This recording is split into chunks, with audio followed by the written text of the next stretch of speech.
has been an awakening. Have you felt it?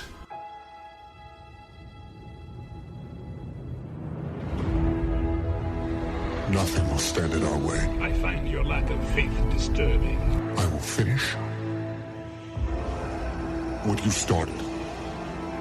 Who are you? I'm no one. There are stories about what happened. It's true. All of it. The Force. It's calling to you.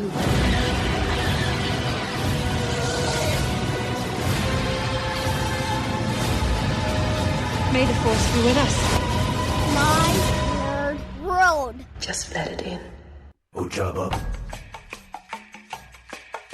Why does she get a blaster and I don't? Oh, Jabba. May the Force be with us. Probably hasn't been as relevant on the podcast as it is for episode 89 this week. Thanks so much for checking out the podcast this week. I appreciate it. I am flying solo. I'll explain in a moment. Once again. Might be for a while, I don't know. But I am flying solo for this episode. It is appropriate because the bulk of the conversation is going to be surrounding Han Solo. And I've got to kind of get my ducks in order here. So the big news, and this is what we'll talk about for the bulk of the podcast after we get through a lot of the first portion of the things that we need to cover this week. The Han Solo movie lost its not saying lost. Its directors got fired. They got fired. They were 70% done shooting principal photography on the Han Solo movie, and Lord and Miller, who directed 21 Jump Street, most notably the Lego movie, got fired.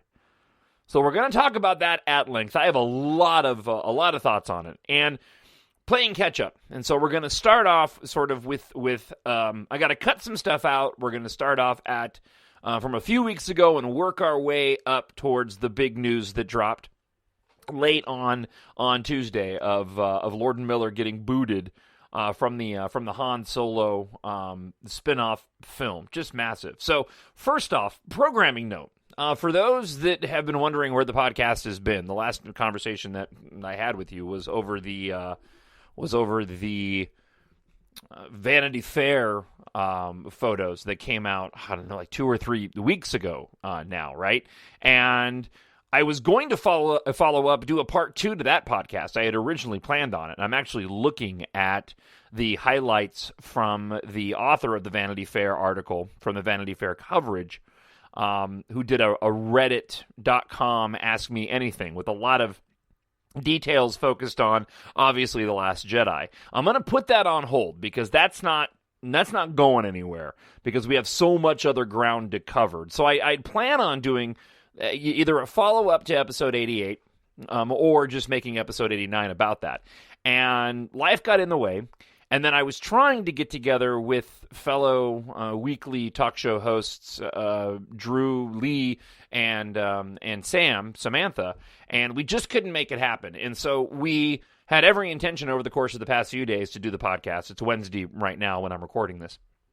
And we couldn't, and then we're going to do it today, and then they couldn't, so I'm like, guys, I've got to get the podcast out there. I've got to talk about the Han Solo movie, so we just kind of all agreed that I was just going to go and make sure I got the podcast done today, so that's why you've got just your host, Jon Justice, this week. So we've just been having a hard time trying to connect at the station to make the podcast happen. So, and because of that, I haven't been able to get one out in a couple weeks, and I don't like having that happen. So that's why there hasn't been a podcast for Star Wars in the past couple of weeks. But hopefully we'll be back on track this week with a weekly podcast, either with Sam and Drew or with just me doing it. So let's back up a bit.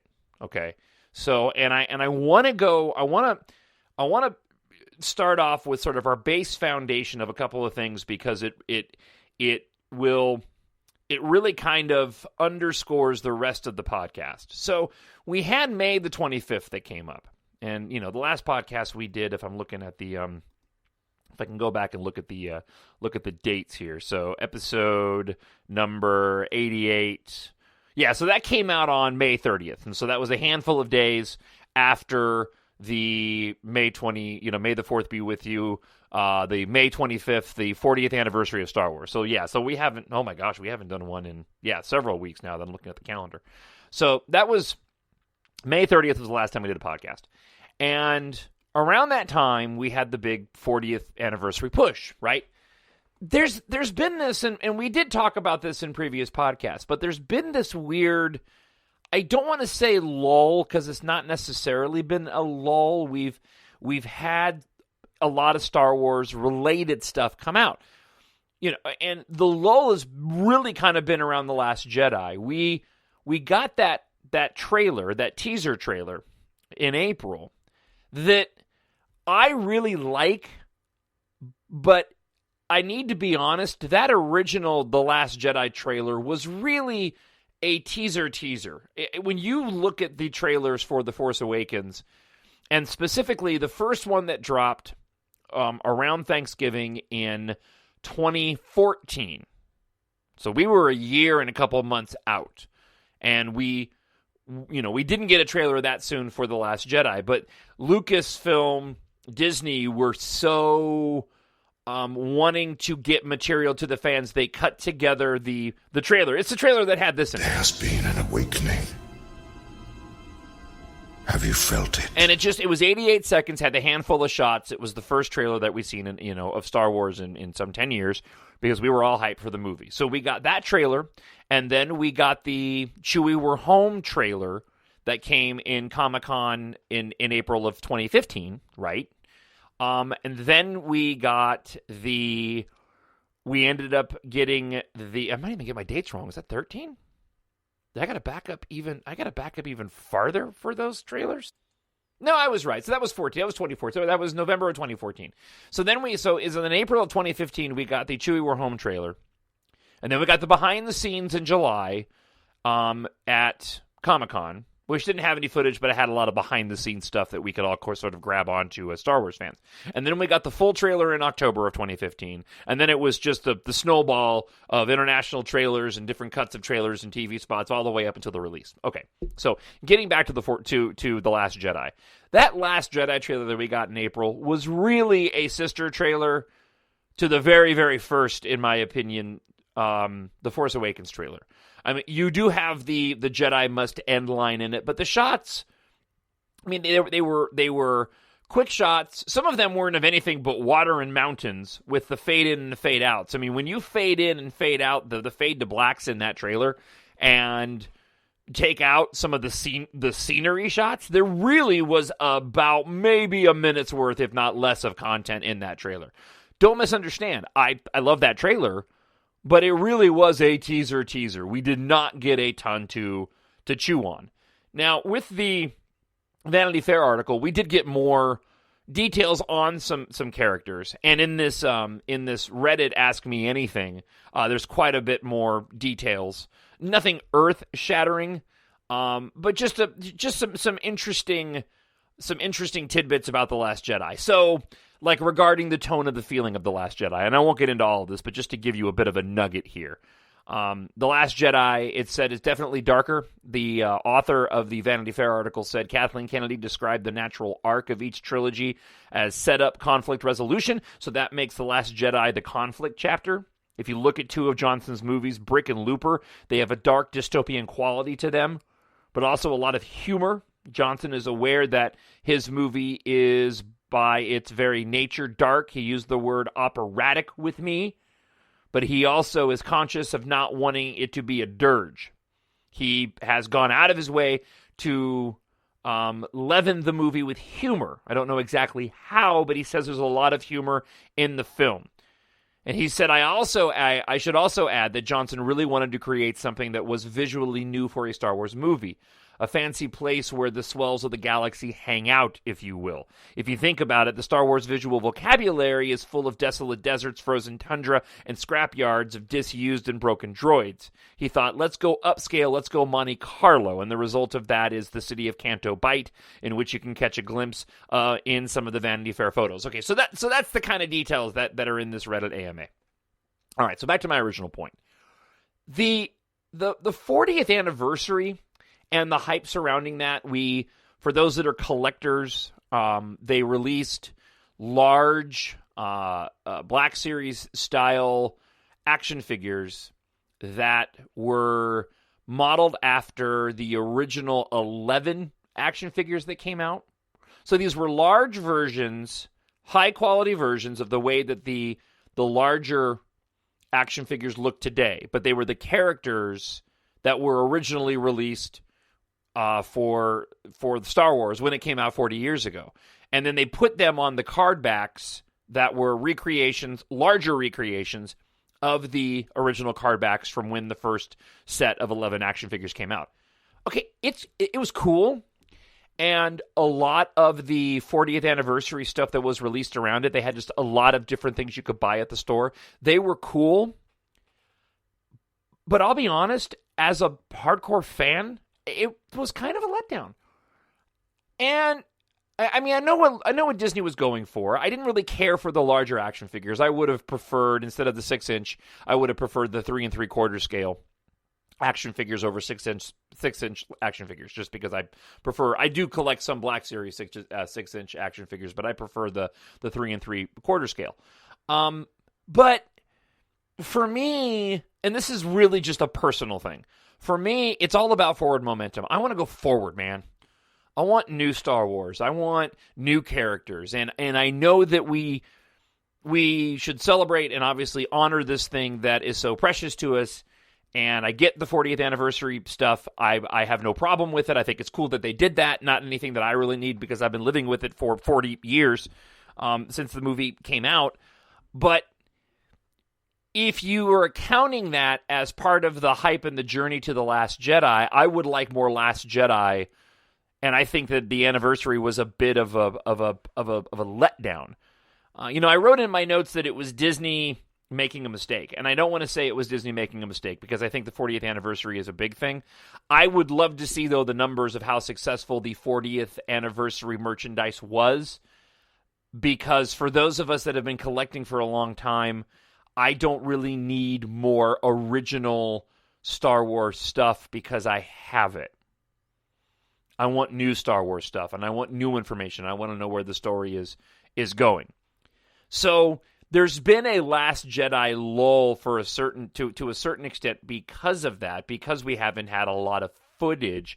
But I think in Disney's mind, that's being filled with the 40th anniversary stuff, which really isn't providing us with anything new. Okay, so kind of laying the foundation here. All right. So, and again, working backwards through the news, the things that have been getting talked about within the fandom is whether or not Lucasfilm and Disney and the Story Group actually did map out the entire sequel trilogy, or whether or not they're making it up as it goes along. And this is pretty easy to answer.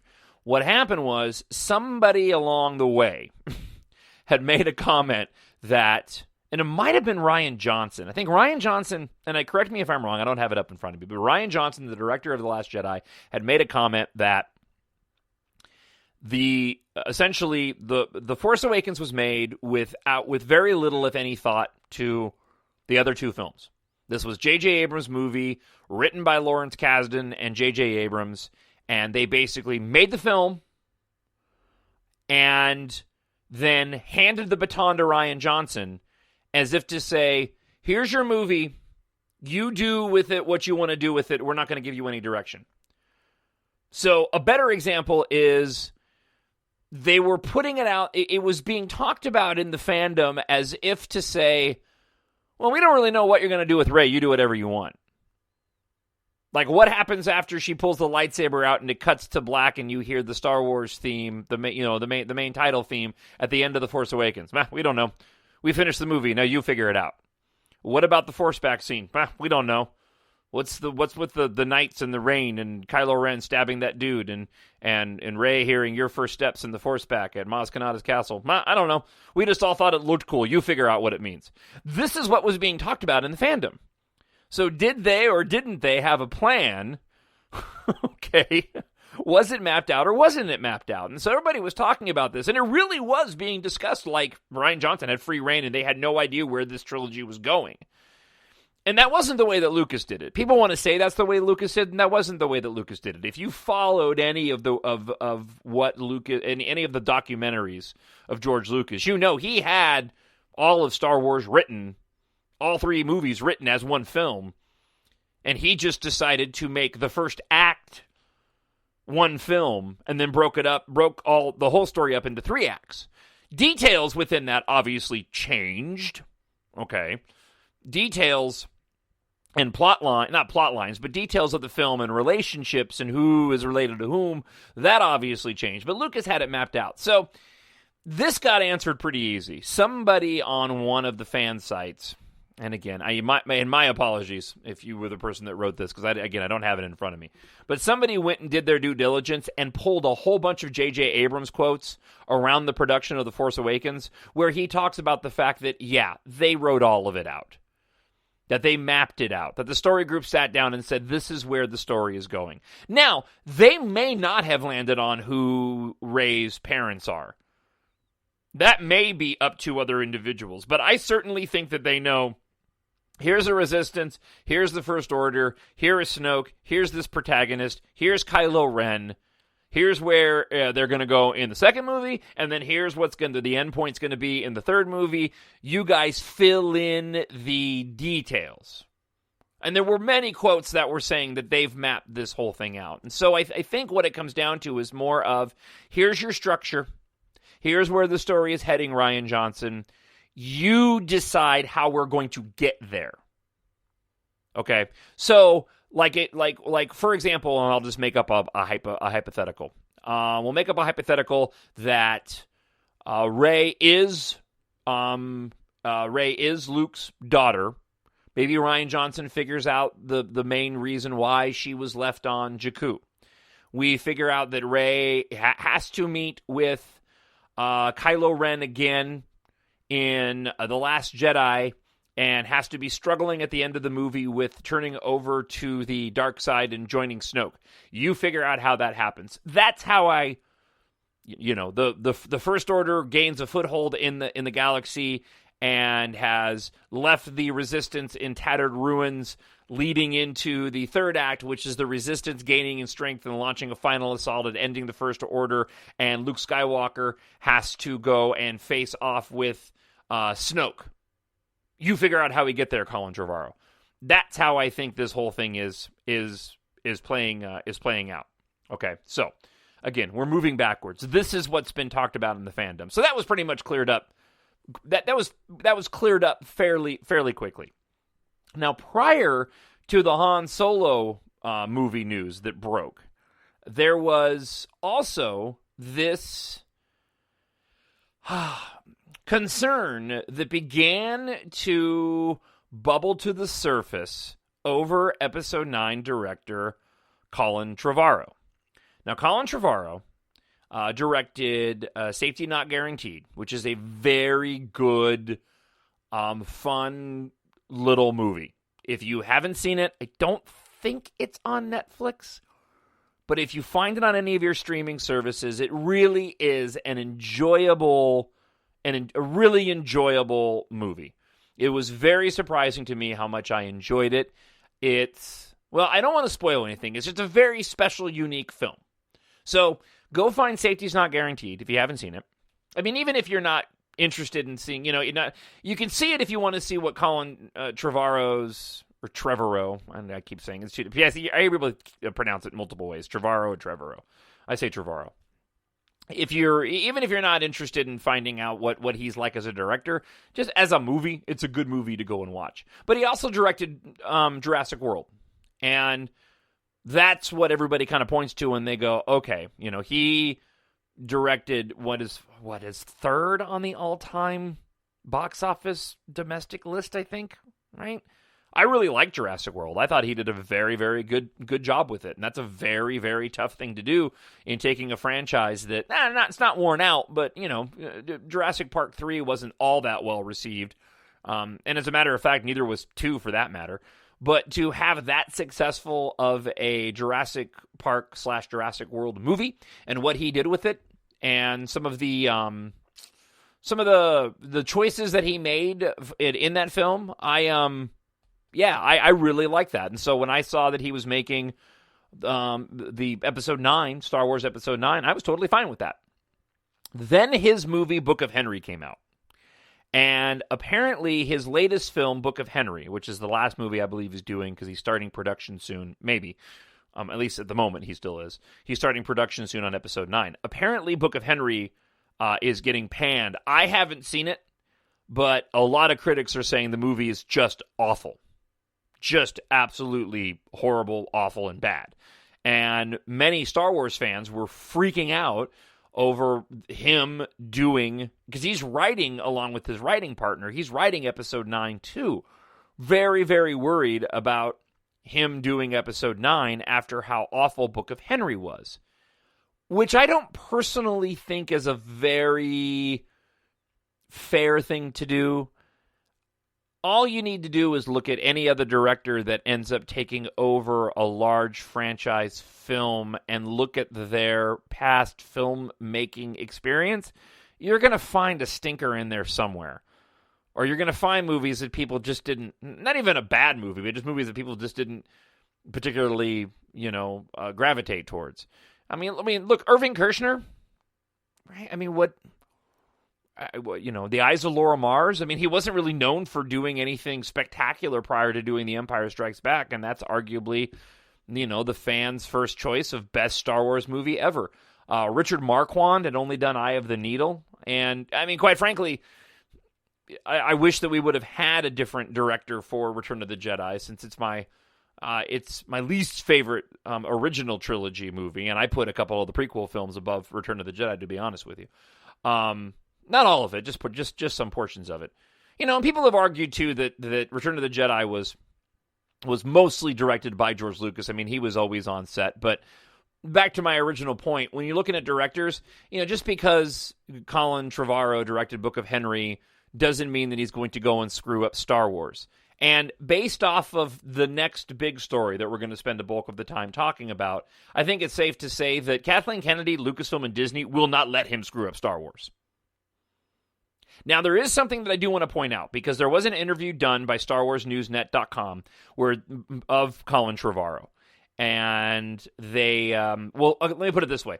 StarWarsNewsNet.com posted an article about a podcast that interviewed Colin Trevorrow over Book of Henry. So the Happy, Sad, Confused podcast interviewed Colin Trevorrow, and this was reported on Star Wars Newsnet. And it goes like this. Ryan has said that he asked JJ to make a small change to The Force Awakens, where he wanted R2 to go with Rey to the planet Ahch-To. Is there anything similar where you asked Rian Johnson to make a change to The Last Jedi or adjust something? Hey, could you do this because I have an idea for something in 9 that'll pay off? And Colin Trevorrow said there was one little thing. It wasn't an adjustment. It was just, could you shoot this one extra thing while you're in this place on this day? And he did, which was great. But it's part of the collaborative process that exists. Everyone's in communication. There's such a genuine want to get this right from everybody.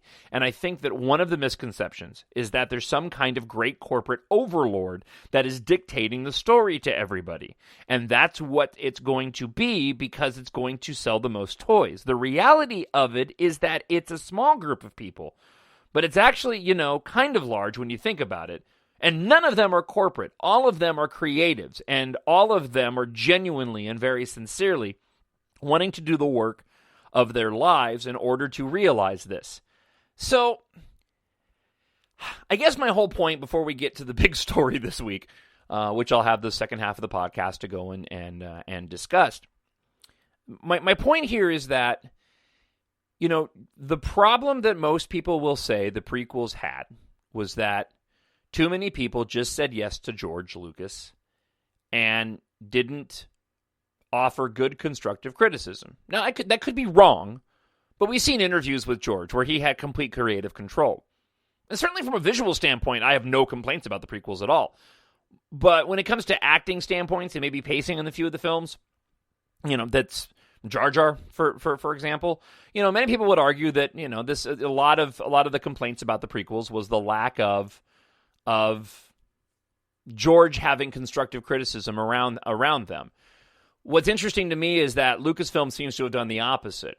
And that is Lucasfilm has gone out of their way to make sure that they have a group together who are going to protect this very precious thing to make sure that it is of the utmost quality.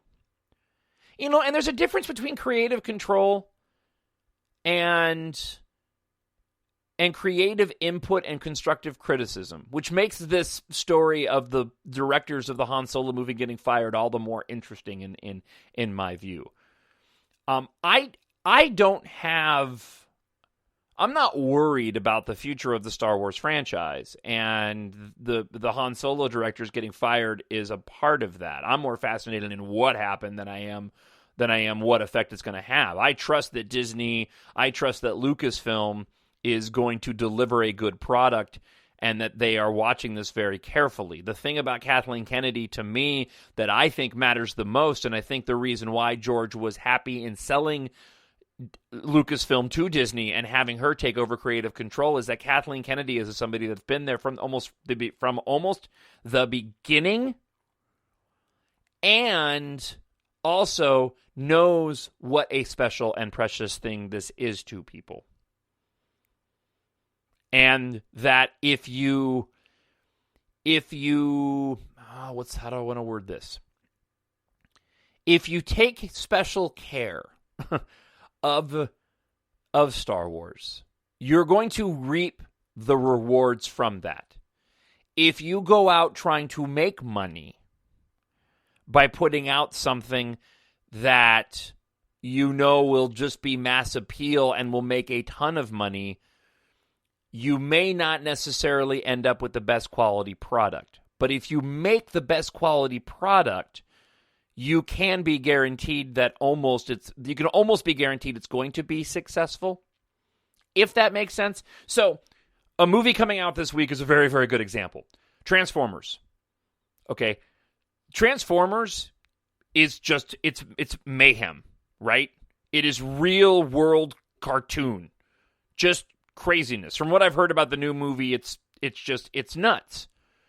These are not works of cinematic, these aren't masterpieces of cinematic work from Michael Bay. They're just eye candy. Well, I mean, they kind of suck. Now, I enjoy watching them because you just watch the spectacle and just kind of sit back and go, oh my gosh. But it's not like I'm getting into the mythology of Transformers.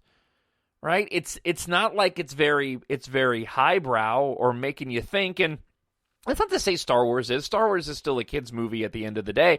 But there is something special to it. And there is a mythology there that we care deeply about as fans. And so you can treat Star Wars like Transformers and make tons of money, but you're going to lose a big part of what ends up making Star Wars so special. And that is the core base of people like me and like you listening to this podcast. And I don't believe that Disney and Lucasfilm will allow that to happen. So when you talk about creative control, that's the kind of creative control where I think Disney and Lucasfilm step in and go, whoa, whoa, whoa, whoa, what's going on here? Like when you look at Rogue One, and we'll use Rogue One as the example of getting into this particular story. There was a lot of talk on Rogue One about reshoots. Tony Gilroy coming in to spruce up the script, multiple cuts of scenes where you could have put together a whole different cut of the movie. But look, we got a really good product. Now, it's not without its faults, mind you. I do love Rogue One. I really, really do. But there are some things about it that I don't particularly care for. I think the opening, the opening prelude to the film with the young Jin, I think that's great. I don't particularly care for the jump from planet to planet to planet introduction of all the characters at the beginning of the film. I would have liked to have seen that fleshed out in a linear sort of regular movie style way than jumping from this planet and then here's a title card and this planet's title card and we're meeting an older Jin and we're meeting Cassian and then we're going. I would have rather have seen that play out, and here's Bodhi Rook, and no, I would have liked that handled differently. It's a minor criticism, and I firmly believe that change, that part of the film, is part of the changes of what they did in introducing these characters. It reminds me a lot of Suicide Squad. If you don't know, Suicide Squad, the whole beginning part of that film where they introduced all those characters was added way late into the game. Just kind of punch up the movie and get it moving along faster. And I would have liked something that really took its time and kind of fleshed itself out, and we got to learn these characters in a more natural way, rather than this sort of jump cut title card. Here's Harley Quinn and here's Deadshot. No, I would have preferred it to be much different. But, obviously the studio, that movie didn't, in terms of reviews, didn't go over well, even though it made a ton of money. So I trust that Disney, Lucasfilm, Kathleen Kennedy have put out two great movies, and that they won't let Han Solo suck. But boy, this was stunning when I found out the news yesterday. So let's go right to the Variety.com article, which was one of the latest articles that was released on this. Star Wars Han Solo spinoff, why Kathleen Kennedy fired the directors. Phil Lord and Chris Miller's reputation for writing irreverent poppy films such as 21 Jump Street and the Lego Movie helped the white-hot writing and directing duo land one of the most coveted gigs in Hollywood, a chance to call the shots on a Star Wars film. But their chance to put a stamp on the galaxy far, far away collapsed on Tuesday with the stunning announcement that the pair would be departing the still untitled Han Solo spinoff movie in the midst of production.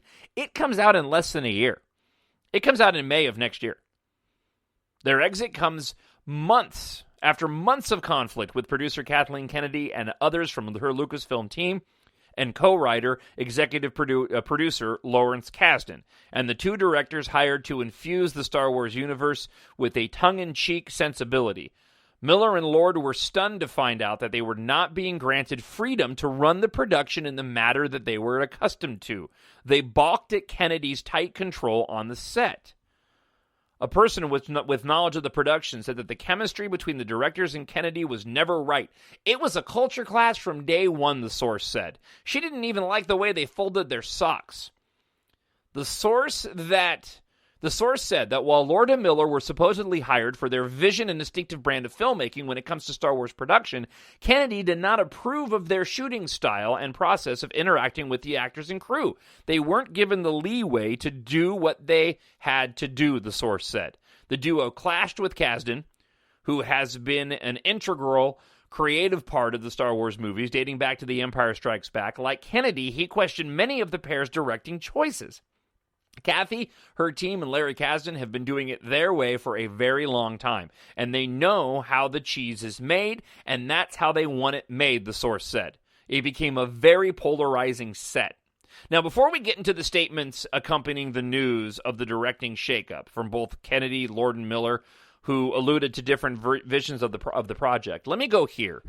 Because I was talking with Drew about this today a bit before our regular Monday through Friday show started. And you kind of sit back and you go, how in the world do you go and screw this up? I mean, how do you, as creative forces on a film like Han Solo, on a character like Han Solo, how do you not just sit back and go, yeah, Kathleen Kennedy, whatever, we'll do it your way? How does that happen? But when I started to think about it, I went, well, here's how it can happen. You're Lord and Miller. You've probably made a pretty good living for yourself doing 21 Jump Street and doing the Lego Movie. So you probably don't have to worry about money at this point in time. You know there are other entities out there that want you. So in the DC Cinematic Universe, there is a Flash movie that is gearing up for production, but still needs a director or directors. And apparently Lord and Miller have been eyed to direct that. And there was some talk in another article, and I think it was a Hollywood Reporter, who had said that they had, while on production for the Han Solo movie, been talking to the producers of The Flash and how they wanted to direct that film. And in that report even said, but no word on whether or not they planned on leaving Han Solo.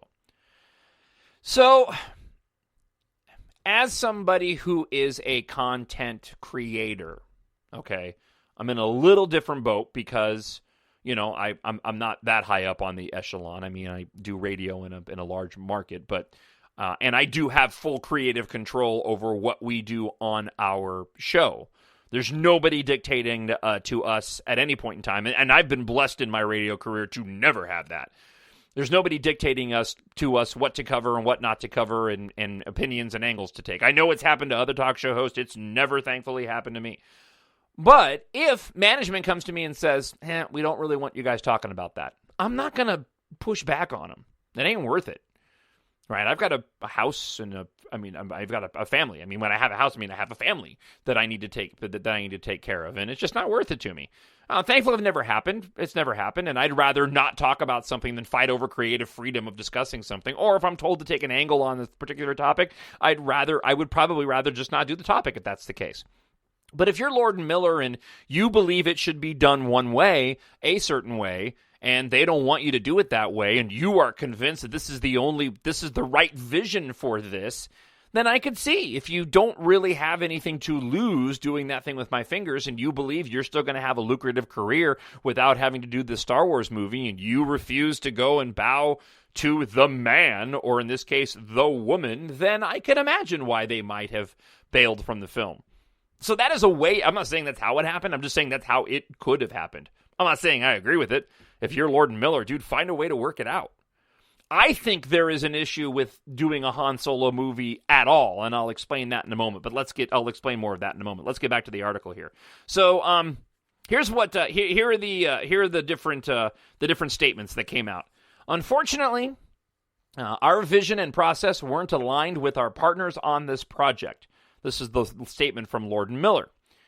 We normally aren't fans of the phrase creative differences, but for once this cliche is true. We are very proud of the amazing and world-class work of our cast and crew, said Lord and Miller in the statement. Kennedy promised a new director would be announced shortly. Sources say Ron Howard is in talks to take over the film, but there is no deal as of yet. Now, Ron Howard's an interesting choice just from the standpoint of he did do Willow, so he's got a bit of Lucasfilm background. He is a very good director, if not kind of plain, depending on what they need. But you're talking about somebody not necessarily to direct this film. You're talking about somebody to take 70% of what was shot, figure out what needs to be reshot, finish the filming, and then put together what's already been done in terms of production. So maybe somebody who is just a solid movie director is what you need, and not somebody who's going to need to come in and put their artistic stamp on it. Like if you get an Edgar Wright, who has a movie, Baby Driver, coming out, was attached to Ant-Man for a while, but dropped off that film, ended up doing Kingsman, right? That's an Edgar Wright movie. Right? He's Kingsman, right? I always get him and Matthew Vaughn screwed up because their styles are the same. So Matthew Vaughn did Stardust and Kick-Ass. Edgar Wright did Shaun of the Dead, Hot Fuzz, At World's End, and the upcoming Baby Driver. So their directing styles, at least in my opinion, are very similar. Those are individuals that are going to want to put their artistic stamp on a film. You know, you may want to get a Ron Howard. You may want to get J.J. Abrams, even though I know people are going to go and go, what are you talking about? All right, so we'll get back to who should take over on this in a moment. Getting back to the article, it's unclear if and how Lord and Miller will be credited on the movie. Hollywood insiders said their forced departure in the middle of filming was highly unusual.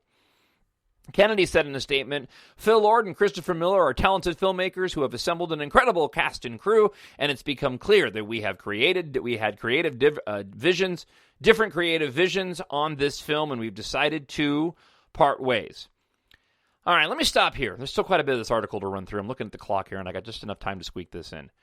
You know, one of the problems that I think we have here is Han Solo. This is not a movie that I'm personally clamoring for. And in the wake of this news, the more I thought about it, the more I'll watch it. I hope it's good. The cast seems great. It seems like it could be a lot of fun. But there's a problem that I see here, and it comes to storytelling. And what do you do with the Han Solo character? So, that's not to say that a young Han Solo couldn't be fun to watch, right?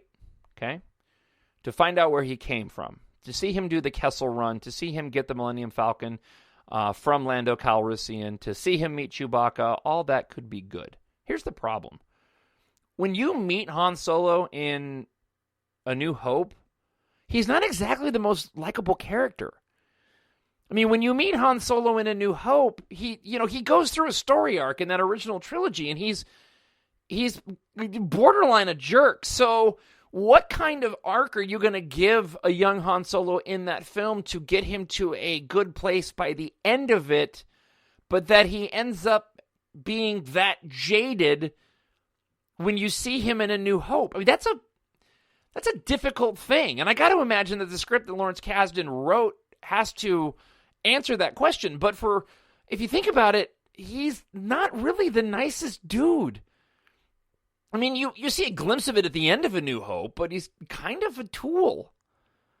So you can't have him go through this major arc and find himself in the Han Solo spin-off film, because he's not that way when you meet him in A New Hope. All right, let's get back to the article before we run out of time. So, it's not clear who's going to take over directing duties from Lord Miller. The directors didn't leave the production voluntarily. They were fired. The decision comes as Han Solo still has several weeks left to shoot. Another additional several weeks of reshoots have been planned for later this summer. Tony Gilroy oversaw some of the reshoots for Rogue One. However, he will not be directing the Han Solo film, according to a spokesperson. Kennedy had her own ideas about how the film should be shot. In an interview with Variety last year, she said she wanted the film to have a heist or a Western-type feel, adding, "We talked about Frederick Remington and those primary colors that are used in his paintings defining the look and feel of the film." Some insiders believe that while Kennedy wants to make a splash by hiring young indie directors like Gareth Jones and Ryan Johnson, she's ultimately unwilling to empower them to make their own creative decisions. Unlike Edwards and Johnson, Miller and Lord felt they had earned their stripes, having worked extensively with a major studio system. The Han Solo film will focus on the Millennium Falcon's pilot's early days as a smuggler. The film also film stars Alden Ehrenreich in the role of Harrison Ford that Harrison Ford made famous, Donald Glover as Lando, Thady Newton, Woody Harrelson, Michael K. Williams, and Emilia Clarke, a spokesperson for Disney, declined to comment other than to say that the Han Solo standalone remains slated for May 2015, 2018, and that release date. Lord and Miller's reps also declined to comment. All right, so we are just about out of time, but let me wrap on this. This is interesting. A British film website posted trailer B for Star Wars The Last Jedi has been rated, which means that somewhere, somehow, there's a trailer that's been created and the British film industry has it and it'll probably be attached to a summer movie. Speculation is now running rampant that more than likely that trailer is going to drop at the Disney convention D23 on July 15th. The week after is Comic-Con. I think that what happened on the Han Solo film reinforces that particular rumor. And the reason it reinforces that rumor is because we were all expecting to get Han Solo footage with less than a year to go at D23, and I don't think that's going to happen. I think Disney is going to go into full Last Jedi promotion mode. We're going to get another teaser-esque trailer like the Chewie We're Home trailer we got for The Force Awakens here in just a couple weeks at D23. In Anaheim on July 15th, and then the following week at Comic-Con, we'll probably get that behind-the-scenes video. In the meantime, what happens with the Han Solo spinoff film? Who do you get to come in and direct that now? There's a teeny tiny part of me that says I would not be surprised if they put this sucker on the shelf for a little while. I don't think it's going to happen, but if it did, I would not be shocked. I do trust Kathleen Kennedy. I do trust Disney and Lucasfilm and Lawrence Kasdan's script that he's written. They are not going to allow a Star Wars movie to suck. And I think that's probably the reason why Lord Miller ended up getting fired from the Han Solo movie, because it wasn't going, and it wasn't going to be the vision that they had all agreed upon. We'll certainly talk about this in the next episode, episode 90. It's just episode 90. It's a round number, right? It's 10... We'll be 10 away from 100 and I don't even know what that means. So, sorry for the long delay for episode 89. Thanks for downloading it. You can check it out on Podbean, Spreaker, Stitcher, and YouTube. Subscribe on iTunes. Drop a rating. I'd really appreciate it. And until next week, may the Force be with you. May the Force be with the Han Solo movie. May the Force be with you always.